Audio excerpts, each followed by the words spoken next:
So I play Forza 4 in my spare time.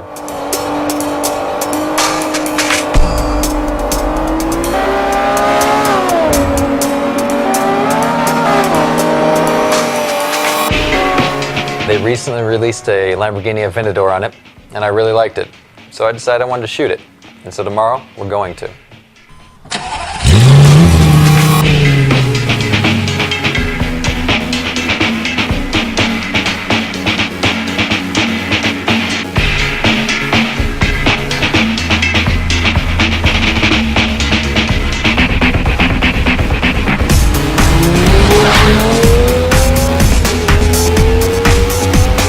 My name is Blair Bunting, and I'm a commercial photographer.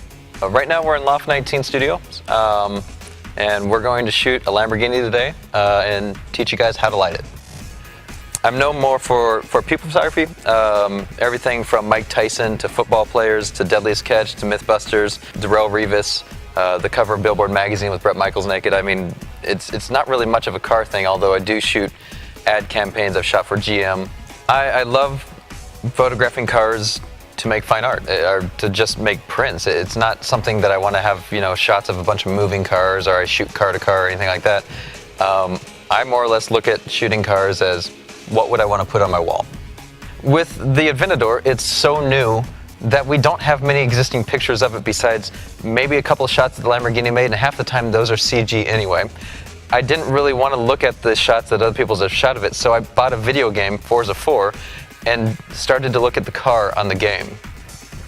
So a lot of people actually might find this funny, but I go to Forza 4 so I can walk around the car, our free look mode, and actually plan lighting schemes. You can tell with the Lamborghini we actually have a really hard edge and a good shoulder line, and I can tell by how I look on the free look mode where I need to place the Chimera tomorrow, because it's a 30-foot light bank that's actually going to hit down on the car, but if I place it too far forward, I'm actually going to light up the front of the car and wash away all the details. And I also see that it has deep tires, and I see that it has vents in the front and the rear that I really want to accent. So this free look mode is actually quite beneficial and shouldn't be overlooked when actually planning your lighting out. With the Lamborghini, it had a very distinct shoulder line, pretty much a wedge that came down the back of it. So we used, it was just called for a 30-foot Chimera, something large source light that actually would just paint that line right down the car.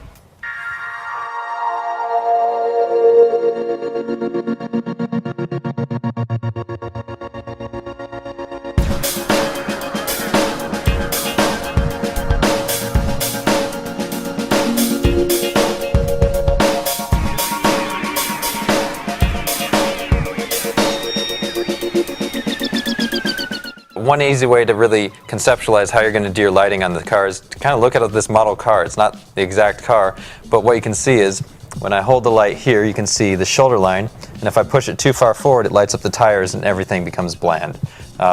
Too close, too bright. Too far away, and it's not really going to do much, no directional light. Even though this car is different than the Lamborghini because the Lamborghini is a lot more angular and this is a lot more curvy, being a Porsche, you still can see that the guys who designed this car have a hard shoulder line, just like the Lamborghini. It's one of the most profound statements on a car. So we want to make sure that we define the shoulder line while still actually keeping light the wheels and the rims on the side of the car. I don't have grid spots on me, but what we'll actually do is point in grid spots on the wheels front and back, and then actually the back part of the car and the front part of the car, because we want to make sure that the car is rounded by light, and then maybe light up a few vents and details that are on the side of the car that we see. The softbox is up and mounted. What we're doing right now is we're just tying ropes so that we can angle the softbox so that we can have a different kind of angle of attack with light.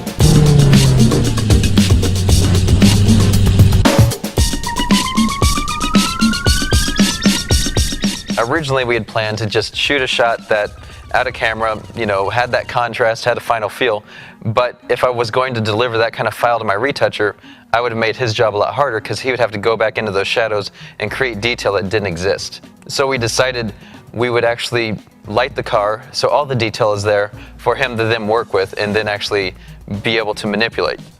Even though we are going to shoot this car on a white background, in post we're actually going to more or less pull that out and create a black and white scheme that uses the Lamborghini as neutral gray and the lines of it to actually interact with that paint scheme.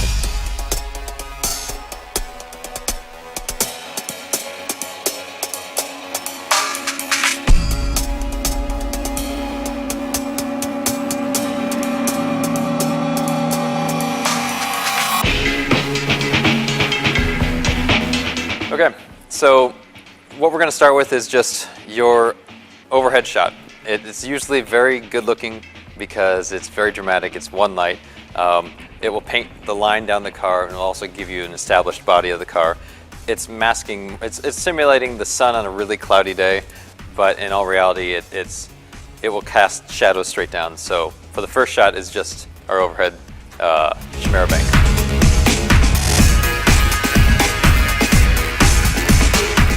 We're going to turn on this light to start to kick in the detail in the tire. The black is not going to actually pick up much detail because it's a painted black rim, but we'll start to get more detail on the brake and the brake caliper. So you'll see it in this shot.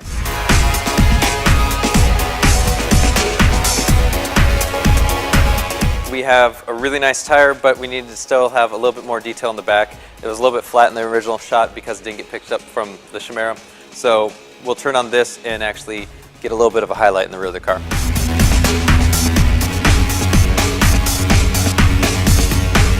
We're going to turn on this head and light up the tire. Again, same as the rear, it's going to have a little bit more light on the caliper, a little bit more light on the brake, but the wheel really doesn't take too much difference in texture because it's a black wheel.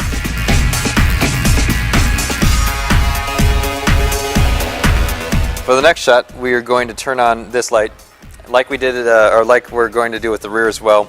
It's just going to light up the front of the car, giving a little bit to the headlight and then a little bit to the fin right here, and then also kind of emphasizing the air intakes on the front of the car.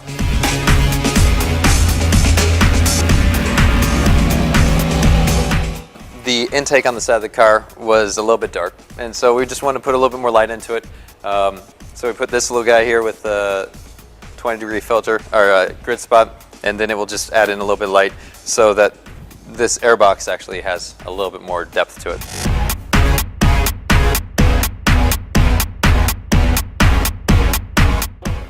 In total, we've used only 9 lights to actually light up the car. We have 4 in the bank overhead and then grid spots, and those will pretty much take in the details. It's not a hard shot to do. It's an easy car to light.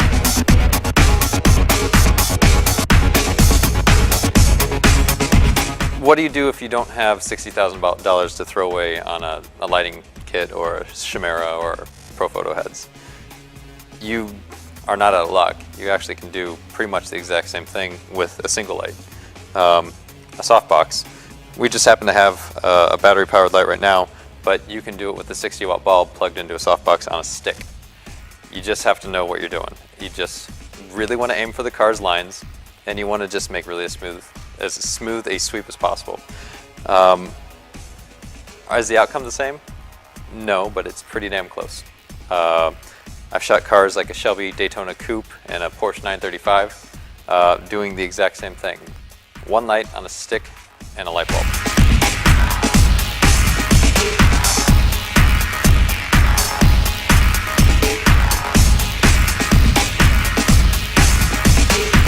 Good.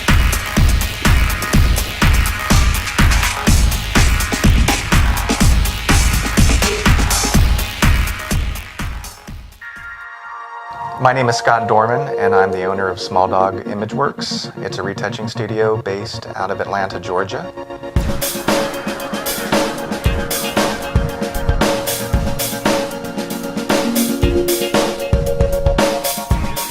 This project didn't really start out with a plan other than Blair wanting to light it a certain way and then handing it off and letting me, add my personal touch to it.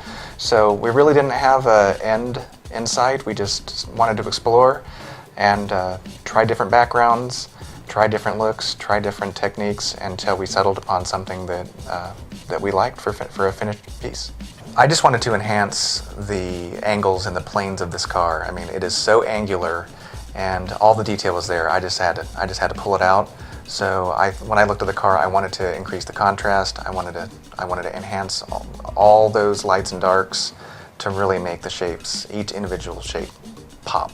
And there's about five or six different backgrounds that we've been trying. I think the original idea was having it shot on just a plain, clean background, either a white or a black. Then it changed to a seamless sweep. Then it changed to the Bonneville salt flats, and then it changed to in front of a tent.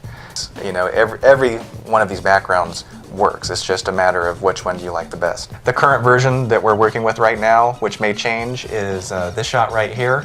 It's a metal background of a building that Blair found in Vegas on location.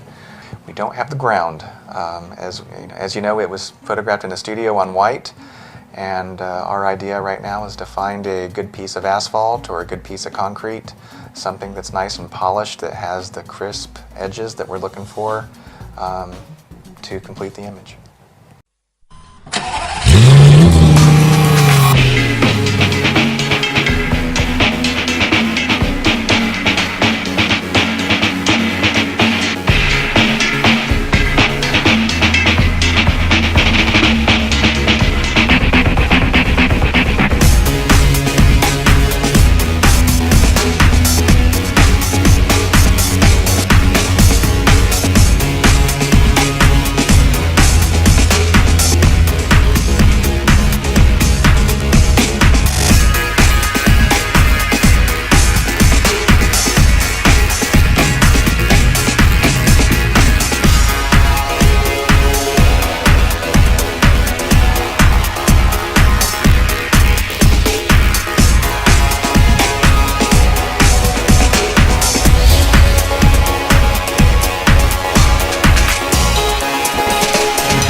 Oh my gosh.